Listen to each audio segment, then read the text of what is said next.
Support for Consider This is provided by There's a new place for senior care with daily laundry service. A place with a day spa. A place where seniors get the care they need in the comfort of home. Home Instead Senior Care. from the campus of the University of Nebraska at Omaha. Consider This, a program of issues and information behind today's news. One Christmas tree, one Santa, a bit of snow, and lots of presents. That's how we celebrate Christmas. Well, on TV at least. But the picture's different wherever you are in the world. In Brazil, it hardly ever snows, and everyone goes to church. In South Africa, they head to the beach. Presents are given on Christmas Eve in Germany, on Christmas morning in the US, and in Spain, you have to be really patient. Here, presents don't come from Santa Claus, or Father Christmas, as the British say, or even from 13 Christmas imps, like in Iceland. In Spain, presents come from the 3 wise men, not to be confused with the 12 apostles. They're the reason why, in Poland, 12 dishes are served at a traditional Christmas dinner. That's unheard of in Bulgaria, where the number of dishes always has to be odd, and all the food is vegetarian. The Aussies prefer something a little meatier, a barbecue. While in Denmark, the specialty is red fruit jelly. There's no party without piñata in Mexico, and no Italian Christmas without the Nativity. Hi everyone, I'm Kathy Wyatt. Welcome to this week's edition of Consider This. Our topic, Christmas around the world. Joining us to talk more about it are UNO's Curtis Hutt, Associate Professor of Religious Studies, and Asta Reif, an experienced international educator and intercultural communicator. She is an ESL specialist, or English as a second language. Welcome to the two of you. Thank you so much for being here. Okay, Curtis, we're going to start with you. History of Christmas. What a question, what a topic, because there are so many different Christians that live around the world. Christians are not like they were 500 years ago, much less 1,000 years ago or 1,500, and the traditions have really changed over time. It depends which ones we want to talk about. I looked at the introductory video, and it looked like the last Christmas presents were given on January 6th. But actually, in Eastern Orthodoxy and in the Oriental Orthodox Christian churches, Christmas only begins on January 7th. So we have different calendars, we have different food, we have all kinds of different religious traditions. Okay, it's a complicated story. Let's go to a tradition many are familiar with. Let's go to Bethlehem. I want to start by putting up a map for our viewers. If you could just kind of tell us in your own words what we're seeing as we look at that map, Curtis. Well, you see a map with Jerusalem and Bethlehem on the other side of a dotted line. And this is a map from today. One thing to understand about Bethlehem is it's very, very close to Jerusalem. People are literally able to walk from Jerusalem to Bethlehem, but now, because of the politics for several decades, there's been not only a green line between Jerusalem, West Jerusalem, and Bethlehem, but now there's a wall, as a matter of fact, keeping Israeli Jews out of Bethlehem, but also, unless you have the proper permit, Palestinian Christians and Muslims from going into Jerusalem. So that dotted line is what's important to note. Okay, and in the spirit of present day, at the time of this taping, violence in Bethlehem. We're going to put up some video now, and we want you to walk through, tell us the story behind what we're seeing in this video, Curtis. Well, what you're seeing, and this video, could be replicated in a number of different cities across the West Bank right now, are basically responses to President Trump naming Jerusalem to be the unified capital of Israel and moving the embassy to Jerusalem. This is a very, very, how can I say, difficult move for many people. I will say that as of the time when President Trump said that he was going to move the embassy to Jerusalem, in fact, almost no other countries in the world have an embassy there or are considering putting an embassy there.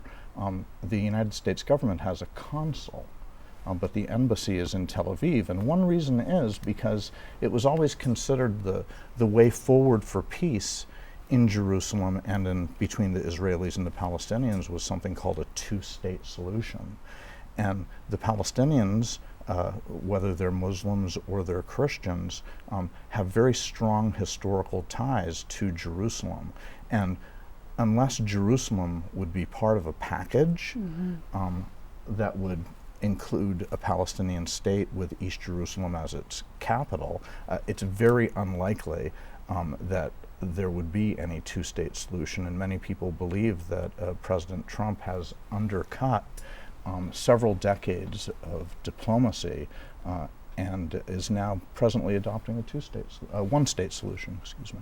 Curtis, your interest, you obviously have a lot of knowledge in this area. How did you get or become involved? Well, I married an Israeli Jewish woman from Jerusalem back in the early 1990s. I've been going studying, working, and teaching actually in Jerusalem since the 1980s.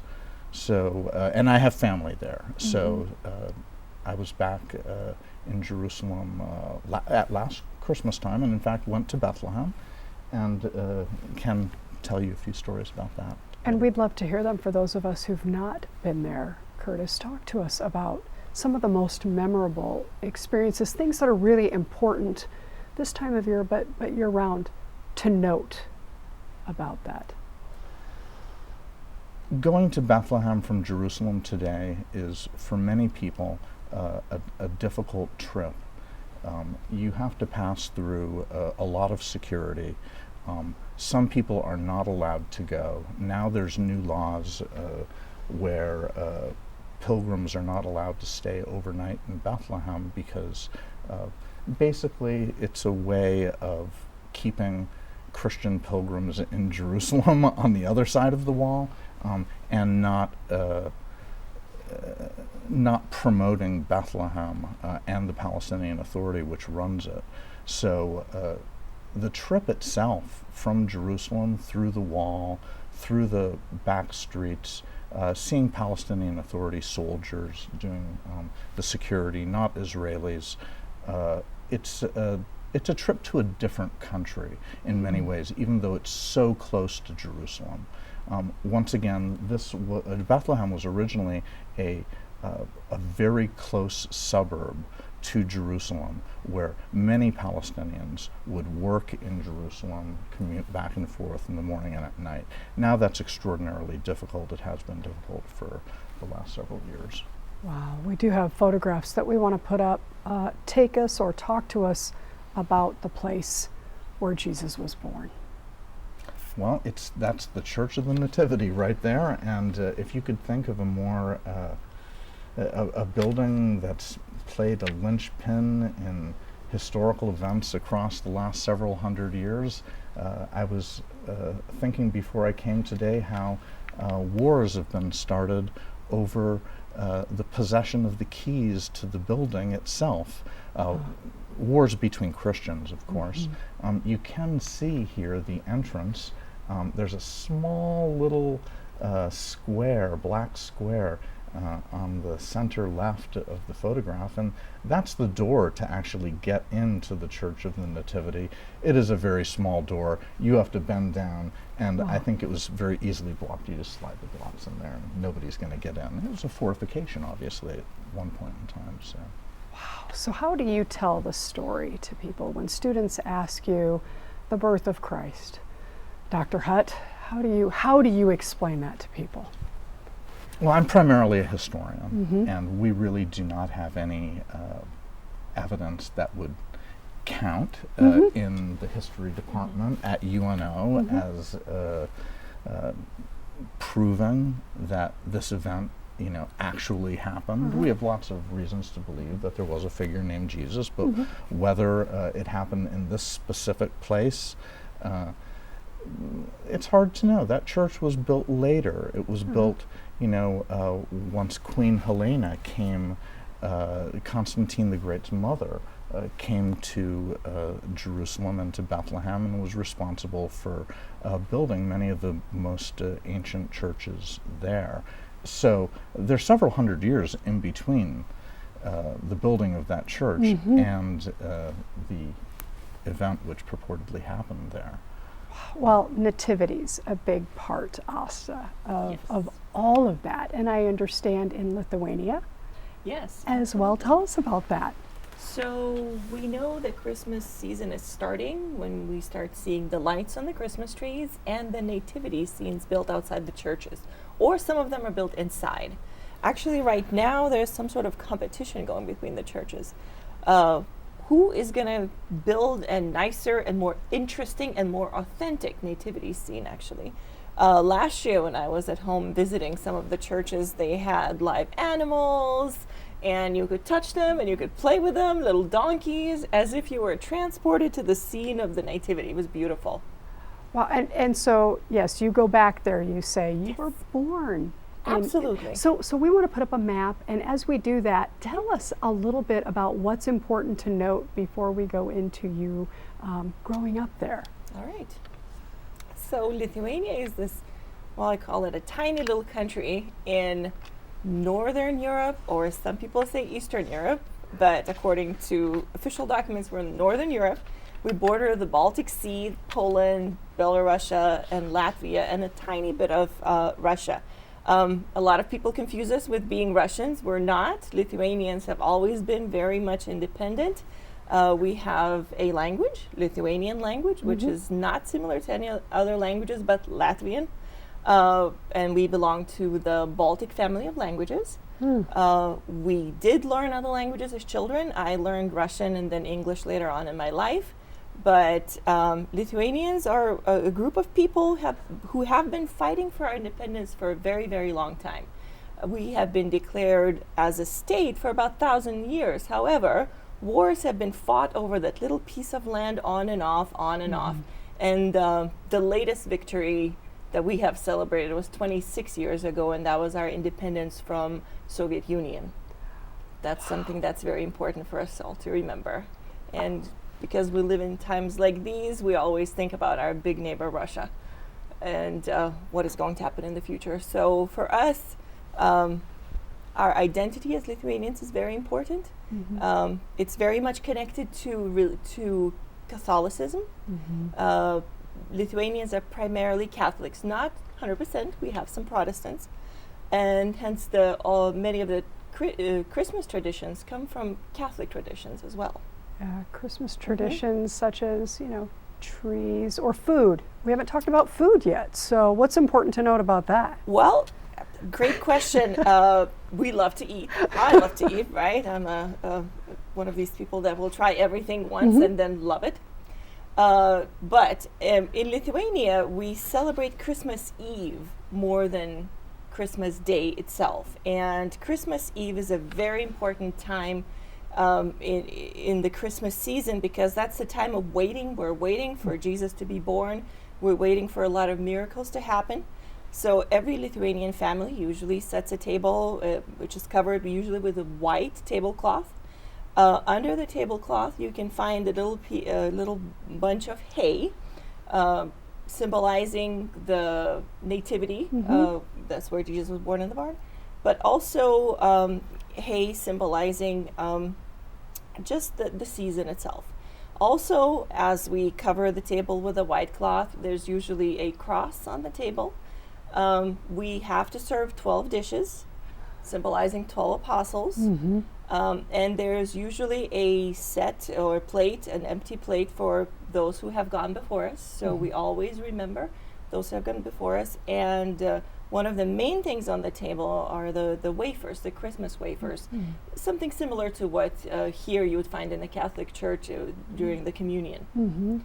And as the family sits down to a Christmas meal, we start with prayers, and then family members wish each other all sorts of beautiful things for the next year. We take a piece of each wafer and give it to each person at a table. We put it in each dish, kind of blessing the time and the food together, and that's really, really important. So the food itself, we don't eat dairy or meat on that day. So you have to be really creative.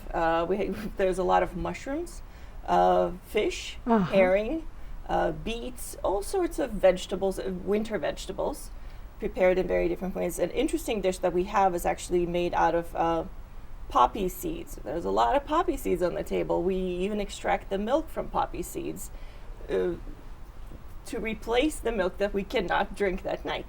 It is very interesting. So food is fascinating, and it draws us together to the table. Yeah. That's very cool. That was worth discussing, don't you think, Curtis? No, I could go on about that all day, quite honestly. But trees, anything? Trees, we do have Christmas trees. So traditionally, they were decorated with ornaments made out of hay.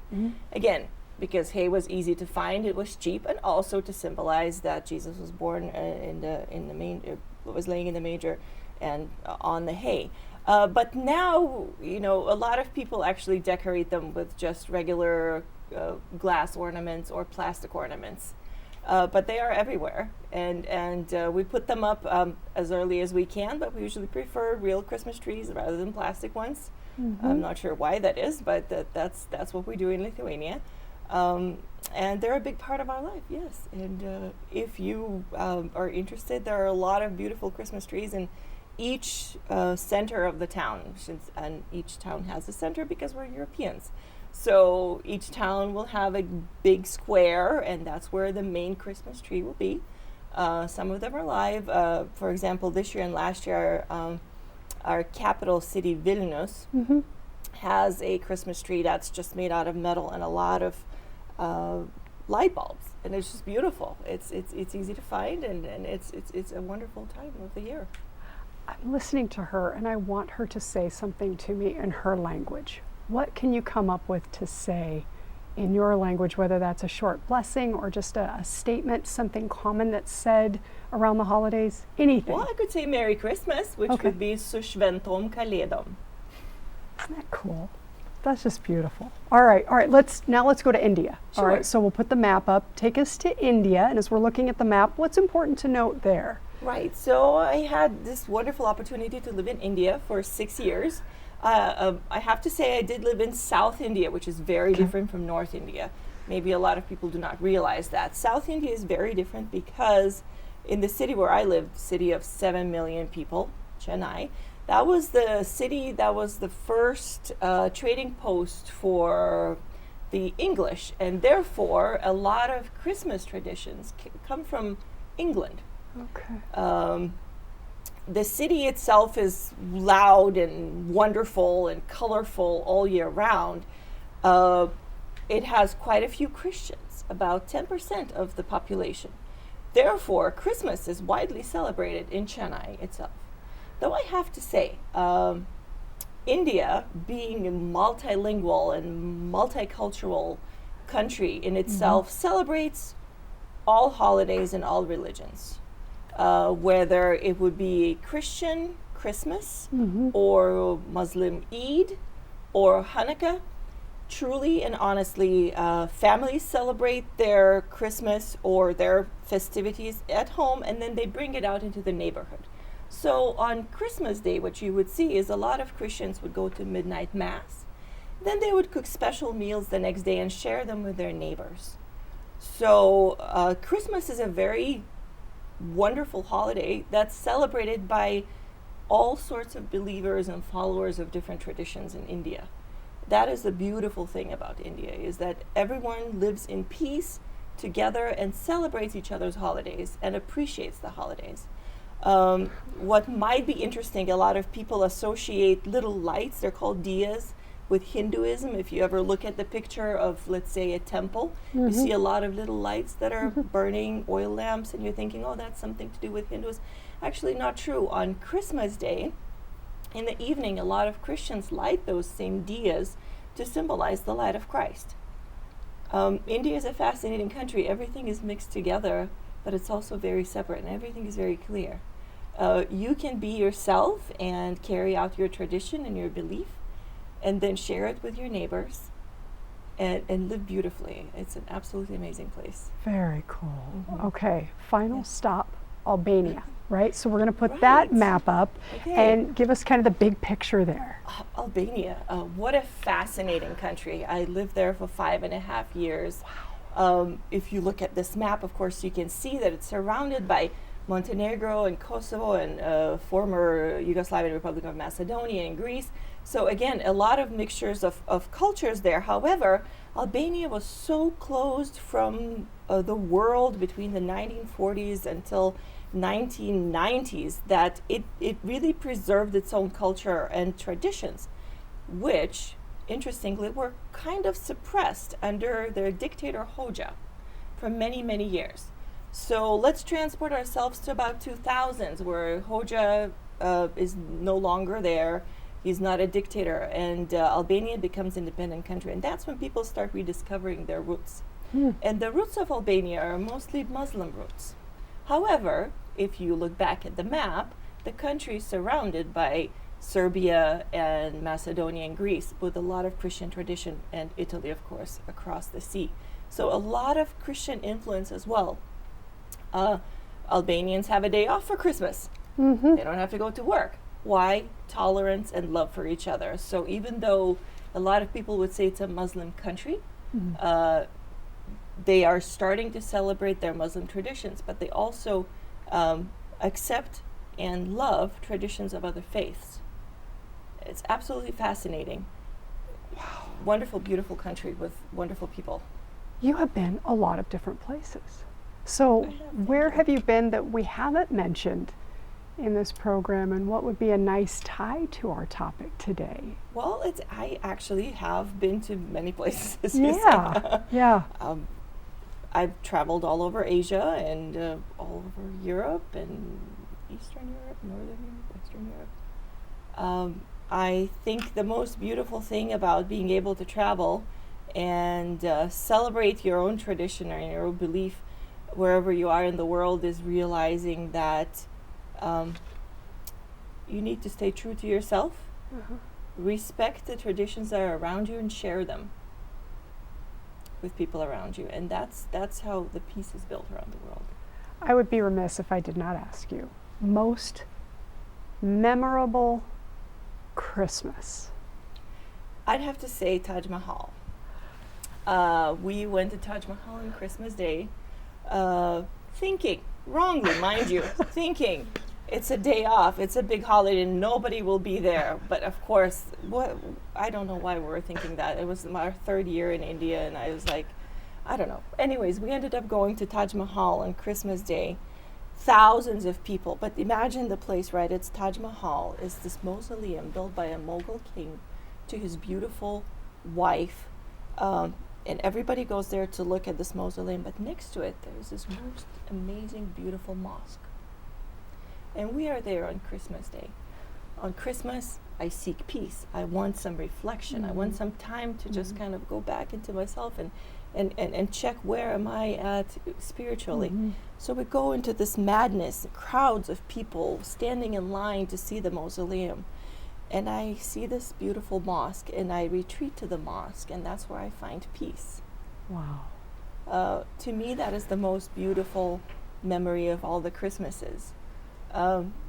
That peace and your belief and Christmas is not tied to one building or book. It's tied to you and what's in your heart and how you see what is going around you, and you can find the peace and love wherever you are. That's, for me, that's the most amazing thing. That mosque on Christmas Day overlooking the beautiful Taj Mahal and crowds of people. Thank you. All right, Dr. Hutt, minute and a half remaining. That is not enough time. Bring this full circle. You know, I would just say the way in which it's different today in Jerusalem and Bethlehem, but I would say Jerusalem in particular for Christmas, is that unlike in India and unlike in Albania and other places, Christmas is not a holiday in Jerusalem. Israeli Jews do not get the day off. It's another regular day of the week. That said, because of the history of the world's religions is actually inscribed upon the stones and the buildings and the walls of Jerusalem.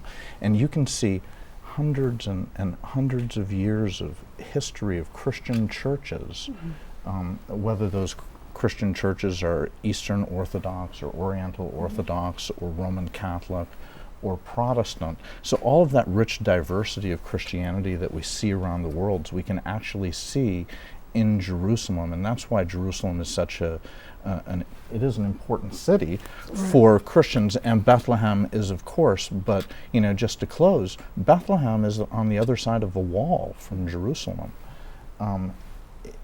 It's going to be a very difficult Christmas, I think, in Bethlehem this year, and in Jerusalem, and I think in keeping with the spirit of the season, we should definitely all be praying for peace and reaching out to our neighbors. Well said.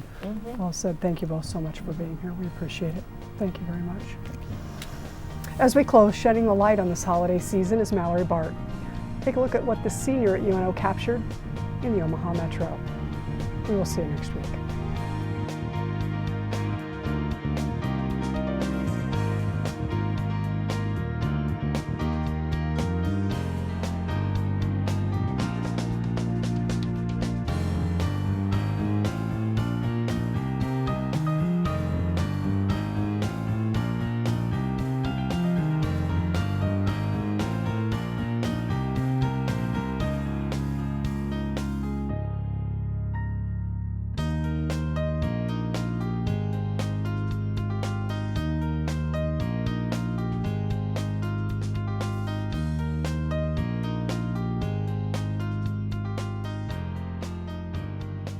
Consider This is an issues and information program produced by UNO Television. More information and program archives can be found at netnebraska.org/Consider This. If you'd like to share your comments about this program, call UNO Television at 402-554-2516 during regular business hours, or send an email to cwyatt@unomaha.edu.